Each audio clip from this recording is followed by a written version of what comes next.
You're walking to the kitchen to grab a glass of water, and somewhere in your head, a quiet voice says, "And now she makes her way to the kitchen."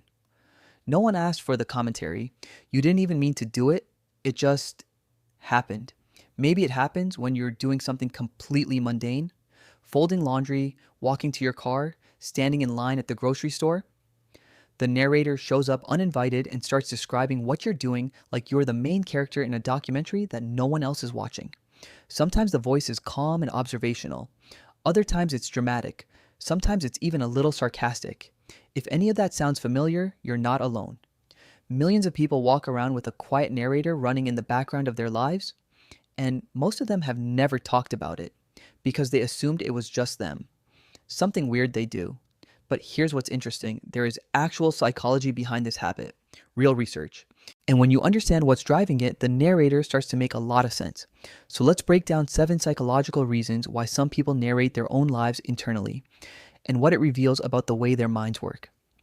Number 1, your brain uses language to make sense of the world in real time. Internal narration isn't random noise. It's a form of self-directed language that helps your brain process and organize experience as it happens. Psychologists call this inner speech, and research suggests it plays a significant role in how we regulate attention, plan actions, hold information in working memory, and manage emotions.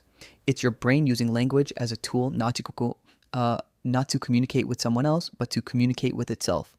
When you narrate what you're doing, you're running a live commentary that helps your prefrontal cortex stay oriented and in control. It's your brain saying, "I know what's happening. I'm tracking this. I'm here." Far from being a sign that something is off, internal narration is actually a sign of high verbal self-awareness. Your brain has learned to use language not just outwardly, but as an internal organizing system. Number 2, you grew up hearing yourself think in stories. This habit doesn't usually appear out of nowhere in adulthood. For most internal narrators, it starts early, and it tends to be connected to one thing more than almost anything else: reading. When you read a lot as a child, you spend hours inside narratives. You absorb storytelling patterns, character, action, consequence, meaning. And over time, your brain starts applying that same template, not just to the books you're reading, but to the life you're living. You didn't just read stories, you started living in one. And the narrative voice that developed from all those hours of reading quietly became the default voice describing your own experience. This can also come from parents who narrated life out loud, an early love of journaling, or anything that trained your brain to frame experience as narrative. The result is a mind that doesn't just experience things, it also tells itself about them. And once that pattern is established, it tends to stick around for life.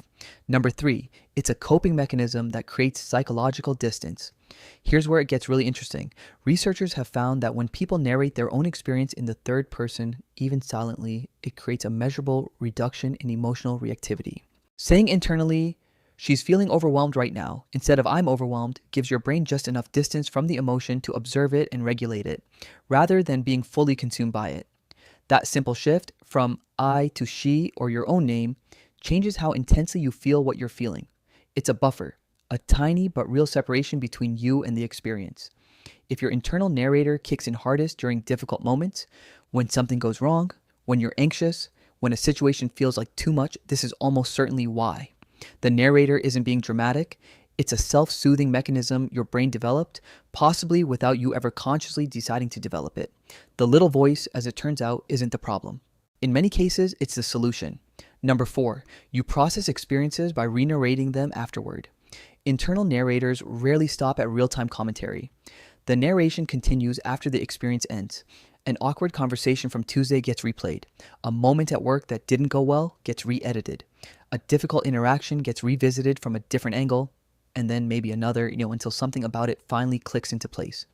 Psychologists call this retrospective sense-making. It's the process of going back through an experience and constructing a narrative that makes it coherent, that gives it a beginning, a middle, an end, and ideally some kind of meaning. And this is actually linked to higher emotional intelligence. People who do this tend to be better at understanding their own emotional responses and extracting lessons from difficult experiences. The key distinction is between sense-making and rumination.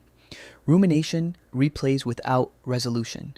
Sense-making leads somewhere. Internal narrators are almost always doing the latter, even when it doesn't feel that way. You're not torturing yourself, you're revising, Your brain is trying to find the story that makes what happened make sense. Number 5, your imagination and reality share the same neural real estate. People with vivid internal narrators tend to have highly active default mode networks, the brain regions that activate during daydreaming, imagining future scenarios, and self-reflection. Here's the key thing. The default mode network doesn't strongly distinguish between real experiences and imagined ones. When you vividly imagine a conversation or replay a memory, many of the same regions activate as when you're living through an actual experience. Your brain runs imagination and reality on the same hardware. For internal narrators, this means the voice doesn't just describe what's happening right now. It can just as vividly describe what might happen, what should have happened, or what the ideal version of this situation would look like. The narrator has access to the full range, real and imagined, and it uses all of it. This is what makes internal narrators naturally creative. It's also what can make them prone to overthinking. But at its core, it's a sign of a mind with a rich and active inner world. Number 6. It often goes hand in hand with a strong sense of self-observation. There's a concept in psychology called metacognition. Thinking about your own thinking, being aware not just of what you're experiencing, but of how you're experiencing it. And people who narrate internally tend to score high in this.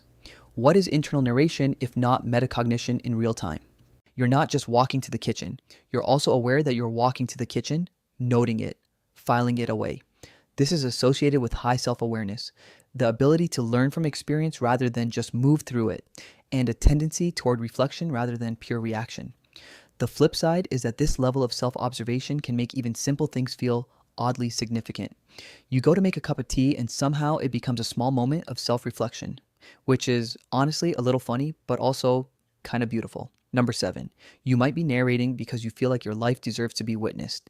This is the one that tends to land the hardest. Some researchers suggest that internal narration is connected to a fundamental human need, the need to feel that your experience is real, that it matters, that it's being acknowledged by someone, even if that someone is you.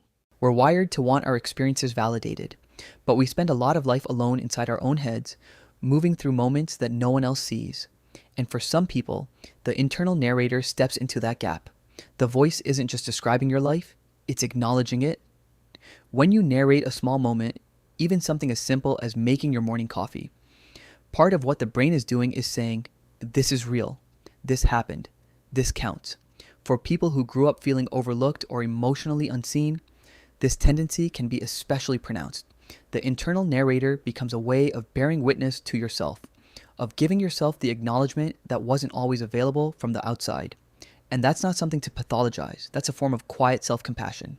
So here's the thing about that little voice in your head, the one that shows up while you're doing laundry, driving somewhere familiar, or lying awake replaying something from 3 days ago.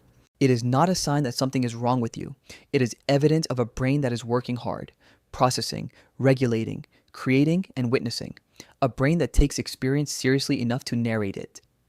Some of the most thoughtful, creative, emotionally intelligent people you'll ever meet have a narrator running in the background constantly. It comes with the territory of having a rich inner world. If you want to understand more habits like this one, the quiet things you do every day and the surprisingly real psychology behind them, subscribe. There's a lot more of this coming.